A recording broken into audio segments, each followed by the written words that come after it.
jàmm ji info point net informer, éduquer et divertir dans la paix.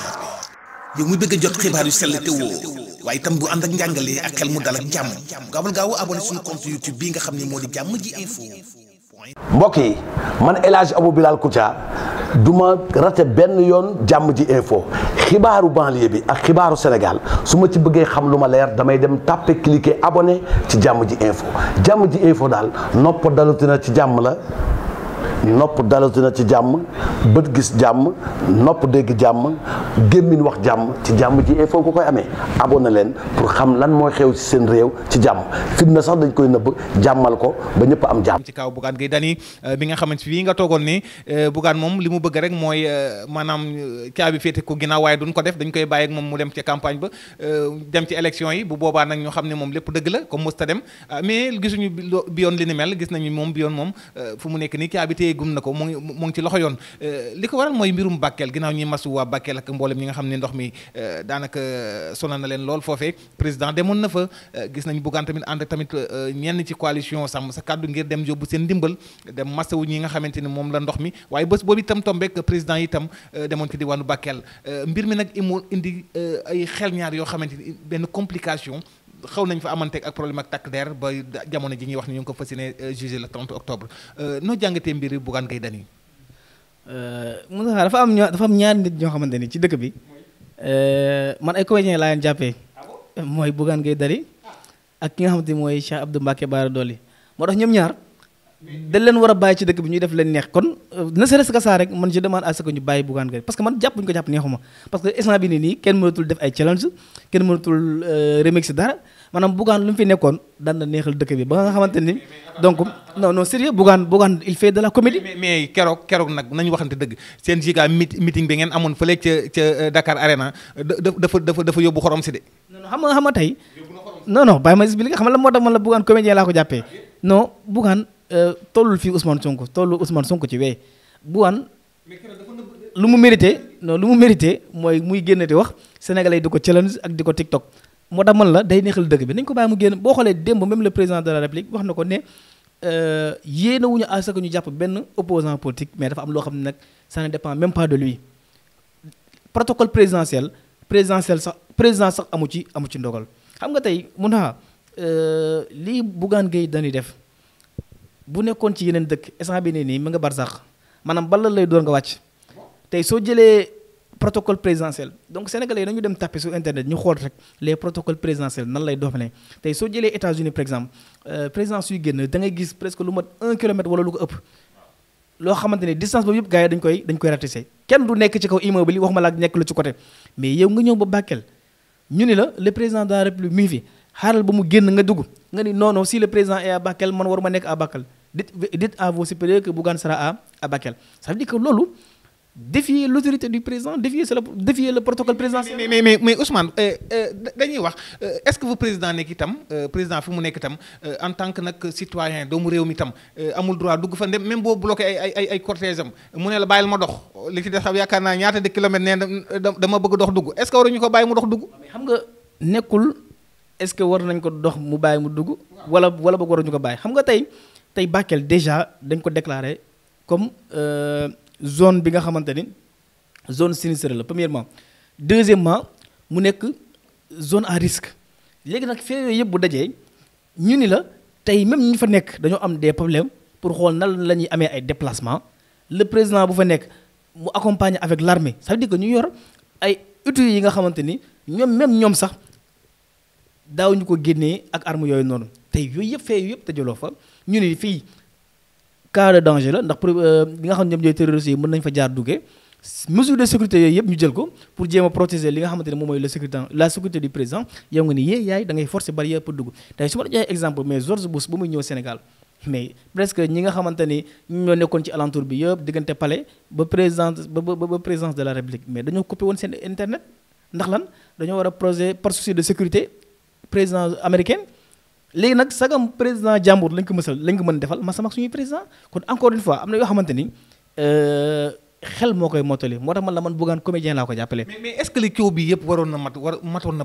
toll fii franchement ak ki nga xamante ni moom bloqué nañ sa cortège nga fas yéene ne dama bëgg dox dugg mais loolu tam bu ñuy wax tam Ousmane ndax coow waroon na am fii parce que ku xool président xam ne sax acte bi ni mu demee nii gënalu ko. coow waru woon am kay parce que Bougane suñu ko woon sa kilifa moo nekk si biir xaaral bu mu génn nga dugg coow du am su ko nangu woon coow du am parce que gis nga mën naa loolu la ñaay naan nangu day jël cëru bañ te ñàkk nangu lu yàlla def si nit ki yaakaar naa ni fa la coono du commencé Sëñ Tuubaa da koy wax gis nga tey am na loo xam ne ni yàlla moo koy def si nit su ko defee ci Muntaxa ma ni man du ma ko nangu si coono laay dëkk parce que zalika fadlullah yuti man yasha wallahu zul fadlul azim yàlla nee na cëri maa ko moom te ku ma neex laa koy jox xam nga tey Bassirou Diomaye Diakhar Faye c'est que nag yéen waa Pastef nag xam nga da ngeen yor benn école boo xam ne xam nga mbirum théorie bi moom da ngeen ko mën trop quoi. non du théorie sax foofu am na solo gis nga Bassirou Diomaye président Bassirou Diomaye Faye ku ne bëggoon na toog place am ku sañoon doon lu mu doon ku sañoon nekk fu mu nekk mais yàlla moom la ko cërale est-ce que nga comprendre kon cër boobu yàlla jox ko képp ku am xolub jullit na nga ko war a nangu boo ma la sax xolub jullit mais képp koo xam ne da nga am xolu ngëm nga nekk jullit nga nekk chrétien nga nekk juif ak loo mën di doon da nga war a am xolu nangu ko léegi nag boo ko nangoo da ngay nangu li nga xamante ni moom la àndal parce que nit il faut nga nekk un conséquentialiste maanaam président de la République dafa am yu mu àndal mooy dañ na suy jàll dañuy baale télé bi moom jàll fu mu nekk dañ koy sécuriser ba mu génn ba nit ñi doog a dugg yow nga ñëw ñu ne la xaaral ba mu génn ngay doog a dugg nga ne noonu doo ko def saa moo tax man la su nangu woon protocole li nga xamante ni moom la ko protocole bi wax coow du am. mais waaw mais d'accord kii Ousmane fi may daanelee rek gisoon nañ fi jamono ki nga xam ne président Macky tibb tànk moom daana topp Macky bu rombi léegi rek mu topp ci ginnaawam tibb tànk te moment boobu dafa mel ni moment boobu ëppoon risque moment boobu. waaw mais day bàyyi ba Macky génn ma koy doog a def. non waaw mais ci ba tànk fépp fu Macky jaar dafay jaaraat mais day bàyyi bu mu génn mu def ko. waaw mais day bàyyi bu mu génn ma koy doog def xam nga boo xoolee même le président Bassirou Diomaye Faye temps yi ñu ngi partage benn vidéo bu mu ko doon expliqué mu ni Macky Sall Ousmane Sonko mës na am problème bu mel ni ak Bougane Gueye Dany si jamono yi ba Macky Sall di dafa nekk ni ko si le président de la République mi ngi foofu yow génnal parce que encore une fois mu tax protocole présidentiel nekkul ay caaxaan moo tax man la lii bu nekkul yeneen réew bal la lay doon nga dee parce que am na yoo xam tey xam nga ne suñu caserne yi nekk fii nii boo bëggee forcé bu ñu la dooree bal yaay boo dee dara du leen si fekk présidence noonu la mel même gis nga loolu moo tax Barthélémy Diaz doon wax naan ba Ndiaga Diouf doon ñëw doon ko attaqué il n'attaquait pas la personne de Barthélémy Diaz mais il attaquait une institution te effectivement loolu mooy dëgg gis nga dafa am loo xamante ni nekkul loo xamante ni lu ñuy caaxaanee la état noonu la mel le président de la République sécurité bi nekkul ay caaxaan kon buñ la nee taxawal bu mu génn lu la war mooy nga taxaw soo fi toogee nag di jaay jomba ñaaw di jaay rëy nga am parce que am ngay oto parce que yow directeur donc de télé nga kon yaakaar naa ni. mais attends Ousmane moment bii xam nañ ni opposition bu taxaw la moment bii ndax xam nañ ni moment bii itam dëgg Ousmane dafa leen tàmbalee war nag boppam. Bougane Gueye Dany tey suñu doon def pourcentage yu mu am ci élection yi zéro la doon ndax Bougane musul dem élection waxuma la gagné. mais gars yi xam nañ bu demee mu yëngal affaire yi. tey suñu doon jël politicien bu nekk li nga am ci pourcentage ci élection Bougane zéro lay am. kon yaakaar naa ni kooku mënul jaay affaire ba jaay ko ki nga xamante ni moom 54 des Sénégalais. mais 54% yi si la bokk wax na leen ko waxati leen ko. Bougane moo la gën a xam ne day fooy xelam moo tax man la man comédien laa ko jàppee moo Cheikh Abdou Mbacké Bara Dolly nan leen bàyyi ci dëkk bi ñuy comédie ñun patriote ñuy reetaan. loolu la leen doyee de. d'accord Ousmane mu mel ni nag le 30 octobre xam naa fi la ñuy daanelee waxtu bi sax dab nañu 30 octobre lañ ko fas yéene rek jugé foofee nga xam ne ci tribunal bu Tamba tam gis nañu li nga xam ne bee passé xawoon na am tuuti ñagas entre Pastef ak ñi nga xam ne sax sa kàddu tax daje ba fa amoon lan ngay woote ci bés boobu tam bési le 30 octobre boobu tam yaakaar naa ni moment bi réew mi tal nañ leneen moment lu dul ni ko président waxee démb. déjà man su foofu lu ma fay wax rek mooy su ma soñoon benn patriote dafa dem. na leen jésacaliser bàyyi leen ak ñoom seen i procès bàyyi leen ak seen i atte bàyyi leen ak seen lépp ñu jésacaliser leen parce que xanaa xamoo patriote ñoom ñooy may ba may bës koo xam ne waru ko am parce que boo xoolee keroog lu Barthélémy Dias taxaw wax bay saaga yaakaar naa ne Ousmane Sonko musul opposé noonu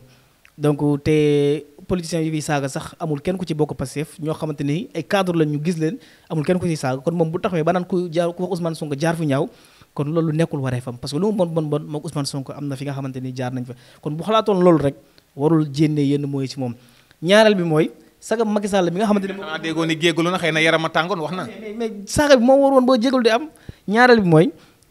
Macky Sall moo ko ëppoon doole fuuf te moom fu mu daan jaar dañ ko daan sonkoriser ma sama ak moom kon fi mu ne nii Sonko yee bu ñu bañ a dégg na ko dégg rek ndax par la force dina ko dégg ndax mënu si daan léegi nag fu may daanelee ci procès bi mooy kaso kenn yéene ko kenn Bougane dañ koy ñaanal à ce que mu génn dem fekki njabootam mais surtout ay nit ñu conseillé ko ça veut dire que mu xam ni moom Ousmane Sonko la daan topp Assane la daan topp xam nga lan moo xiir mu bàyyi Assane dem toppi Ousseynou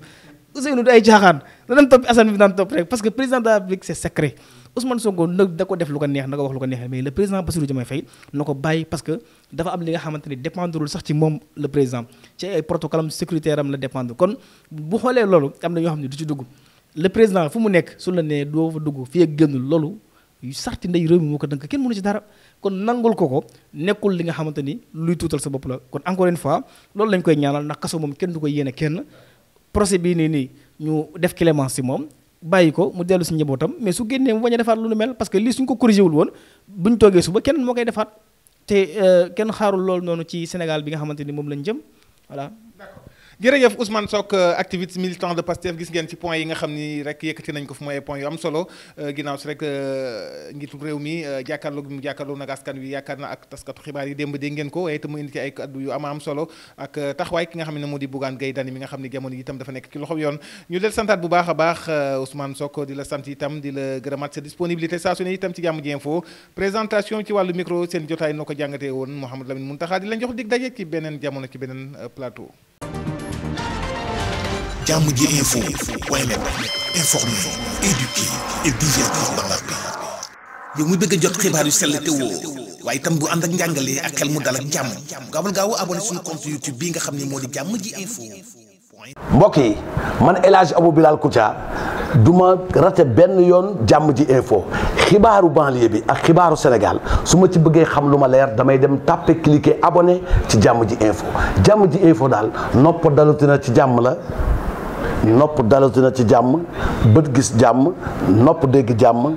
gémmiñ wax jàmm ci Jàmm ji Info ko koy amee abonné leen pour xam lan mooy xew ci seen réew ci jàmm fitna sax dañ koy nëbb jàmmal ko ba ñëpp am jàmm